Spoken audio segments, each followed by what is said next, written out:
ওয়ালাইকুম, আশা করি সবাই ভালো আছেন। আজকের যে বিষয়টি নিয়ে আলোচনা করতে সেটি হলো গণতান্ত্রিক নির্বাচন। কেমন গণতান্ত্রিক নির্বাচনটা দেশের মানুষের জন্য উপযুক্ত কিনা, একটা দেশ পরিচালনা করতে এই ধরনের সরকারি নির্বাচনের ক্ষেত্রে গণতান্ত্রিক নির্বাচনটা কতটা উপযুক্ত এবং কতটা প্রতিফলিত হয় আহ, সেটা দেশের ভবিষ্যৎ নির্মাণে কতটা যোগ্য নেতা বা যোগ্য নেত্রী আহ, পাওয়া যায় একটা দেশ পরিচালনা করতে, সেই বিষয় নিয়ে আজকে আলোচনা করব। গণতান্ত্রিক নির্বাচন হলো সকলের সম্মিলিত, দেশের সকল জনগণের মত প্রকাশের স্বাধীনতা। সকল জনগণ, তাই সকল জনগণ বলতে দেশের ধনী গরিব, ধর্ম বর্ণ নির্বিশেষে, পাগল, তারপর অচেতন ব্যক্তিও, দেশের যে নাগরিক রয়েছে, যারা দেশের ভোটার অধিকার রয়েছে, যাদের আইডি কার্ড রয়েছে, তাদের ভোট দেওয়ার অধিকার রয়েছে। সেক্ষেত্রে দেখা যায় একজন পাগল লোকও কিন্তু ভোট দিয়ে যেতে পারে। একটা পাগল লোকও সেও কিন্তু ভোট দিয়ে যেতে পারে, কারণ সে দেশের নাগরিক, সে পরিচয় সে বহন করে, এর জন্য সেও একটা ভোট দিতে পারে। এখন আমাদের দেশে দেখা যায় বিভিন্ন বড় বড় দল রয়েছে যারা জনগণকে একটা সিঙ্গারা দিয়ে কিনে ফেলতে পারে। আমাদের দেশের জনগণ একটা সিঙ্গারার লোভে তার ভোট বিক্রি করে দিতে পারে। সেক্ষেত্রে এই ধরনের নির্বাচন, গণতান্ত্রিক নির্বাচন দিয়ে যে উপযুক্ত নেতা বা যোগ্য নেতা খুঁজে পাওয়া বা যাচাই করা একটা দেশ পরিচালনার ক্ষেত্রে কিন্তু সেক্ষেত্রে বাধাগ্রস্ত হয়, প্রচুর বাধাগ্রস্ত হয়। আমাদের 500 টাকা বলেন, একটা সিঙ্গারা বলেন, এক বেলা খাবার দিলেই একটা ভোট অন্য অন্য দলে চলে যেতে পারে। হ্যাঁ, ভোট বিক্রি হয়ে যেতে পারে। তো আমাদের এই ভোট বিক্রির ফলে যে উপযুক্ত যে নেতা আমাদের, যেটা দেশের জন্য উপযুক্ত, দেশ পরিচালনায় যথোপযুক্ত নেতা খুঁজে নির্বাচিত করা কিন্তু আহ, জটিল হয়ে পড়ে, এবং জটিল এবং উপযুক্ত নেতা নির্বাচিত হয় না বলে আমি মনে করি। উপযুক্ত নেতা নির্বাচিত হয় না। এই এই ধরনের নির্বাচনের ক্ষেত্রে আমাদের যে দেশের উন্নয়নমূলক বা দেশের যোগ্য নেতা নির্বাচিত হবে, সেটা কিন্তু বাধাগ্রস্ত হবে। আমি মনে করি এর বিপরীতে যদি বিশ্লেষণ ভিত্তিক এবং আলোচনা ভিত্তিক নেতা নির্বাচন করা যায়, তাহলে সরকারি ভাবে যে নির্বাচিত নেতা হবে, তাহলে সেই সেই নেতা উপযুক্ত নেতা বলে আমি মনে করি। নেতা নির্বাচনের ক্ষেত্রে বিশ্লেষণ এবং পরামর্শ ভিত্তিক নেতা নির্বাচিত হলে সেটা একটা দেশের জন্য যোগ্য নেতা নির্বাচিত হবে। নতুবা যোগ্য নেতা নির্বাচিত হবে না।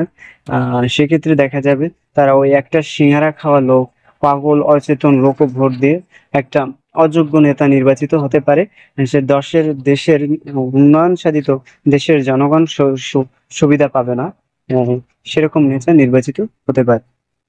সেক্ষেত্রে যোগ্য নেতা আহ সংকটে পড়বে দেশ, এবং দেশকে রক্ষা করতে হলে যোগ্য নেতা নির্বাচিত অবশ্যই করতে হবে। ধরনের নির্বাচন ক্ষেত্রে সমাজের যারা বুদ্ধিজীবী রয়েছে, জনপ্রতিনিধি রয়েছে, নীতি নির্ধারক রয়েছে, তাদের মাধ্যমে একজন নির্বাচিত নেতা আহ নির্বাচন নির্বাচিত নে- নির্বা তাদের মাধ্যমে নির্বাচিত নেতা আহ, নির্বাচিত আহ, নির্বাচিত উপযুক্ত নেতা আহ নেতা নির্বাচিত হতে পারে। তাদের বিচার বিশ্লেষণের মাধ্যমে, তাদের মাধ্যমে উপযুক্ত নেতা আহ, দেশের জনগণের কল্যাণে কাজ করতে পারে বলে আমি মনে করি। নতুবা আমাদের দেশের অবদানে বা আমাদের দেশের জন্য যোগ্য নেতা নির্বাচিত হতে পারবে না। এ ধরনের নির্বাচনের ক্ষেত্রে জনগণের জনগণের কিছুটা উপেক্ষা করা হলো, মতামতকে উপেক্ষা করা হলেও সেক্ষেত্রে নেতা নির্বাচনের ক্ষেত্রে একটা যোগ্য নেতা বা উপযুক্ত নেতা দেশের স্বার্থে এবং দেশের জনগণের স্বার্থে উপযুক্ত নেতা নির্বাচিত হতে পারবে এবং দেশকে ত্বরান্বিত করতে পারবে এবং বিশ্ব মহলকে প্রদর্শিত করতে পারবে। আর গণতান্ত্রিক ভাবে ভোট হলে দেখা যাবে যে বিভিন্ন শ্রেণীর বিভিন্ন লোক রয়েছে যারা তাদের সুবিধা নেবে। এক শ্রেণী রয়েছে যারা গরিব শ্রেণী রয়েছে, যারা গরিব, গরিব, সবাই খাচ্ছে সেটা বলছি না আমি। কিছু লোক রয়েছে যারা একটা সিঙ্গারার লোভে, একটা একবেলা খাবারের লোভে, কিছু টাকার বিনিময়ে তাদের ভোটটা আম, উপযুক্ত নেতার হাতে ভোটটা যাবে না।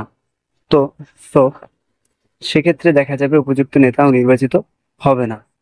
অন্য অন্য ধরনের লোক আছে যারা রয়েছে তাদের সুবিধার্থে, যে এই নেতা নির্বাচিত হলে বা এই লোক নির্বাচিত হলে আমার কাজে বা আমার যে কার্যক্রম রয়েছে, আমার যে অনৈতিক কার্যক্রম রয়েছে, আমার যে কার্যকলাপ রয়েছে সেটা বাধাগ্রস্ত হবে, আমি সেটা কাজটা চালিয়ে যেতে পারবো না।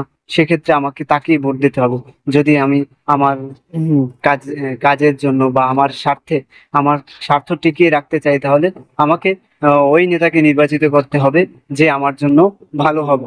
সো সো সো দেখা যায় যে এর কারণে যোগ্য নেতা, একটা দেশের যোগ্য নেতা যে দেশকে তাড়ানো দিতে পারবে, দেশটা একটা সুষ্ঠু আহ সুষ্ঠুভাবে পরিচালনা করবে, সুষ্ঠুভাবে পরিচালনা করে দেশের অর্থনৈতিক অবস্থাকে উন্নতি করবে এবং দেশের মধ্যে স্বাধীনতা প্রতিষ্ঠা করবে, সেটা কিন্তু পারছে না।